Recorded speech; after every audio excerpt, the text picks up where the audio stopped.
Alors, ça roule? Alors, aujourd'hui, on va partir en Touraine. Donc, on va parler de château, on va parler de sol sablonneux, un peu de silice, grande région où on fabrique beaucoup de fromage de chèvre, donc en France, dans la région de la Loire, la Touraine. Et aujourd'hui, je vais vous parler du Sainte-Maure de Touraine.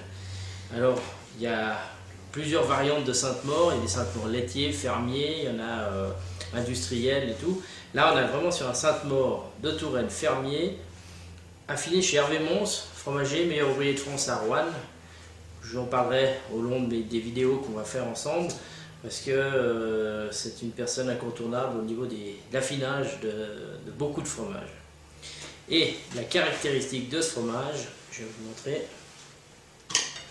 c'est qu'au milieu, vous avez une paille. Si ça se voit bien, vous avez une petite paille ici qui traverse le fromage de chèvre de part en part, de façon à avoir une ventilation qui va se faire à l'intérieur du fromage quand il va y avoir l'affinage, et une façon pour rendre un peu plus ferme, un peu plus dur le fromage pour pas qu'il se casse. Pour moi, ça fait partie des tout grands fromages de chèvre, des grands classiques. On a une pâte qui est assez souple, qui est bien crémeuse. Ça, c'est des produits qui ont 6 semaines d'affinage. Et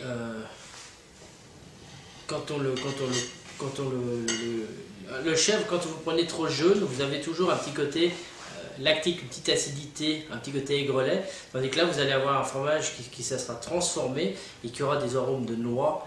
Et cette acidité lactique, ce sera atténué. Alors, évidemment, le chèvre, on parle de la Loire, on parle de ces régions-là. Alors, évidemment, un Sauvignon blanc d'office, hein, ça c'est inévitable, c'est le vin blanc qui va le mieux avec le chèvre. Et puis, on va quand même le goûter. Il y a un équilibre qui se fait. Vous avez la chèvre, pas trop fort.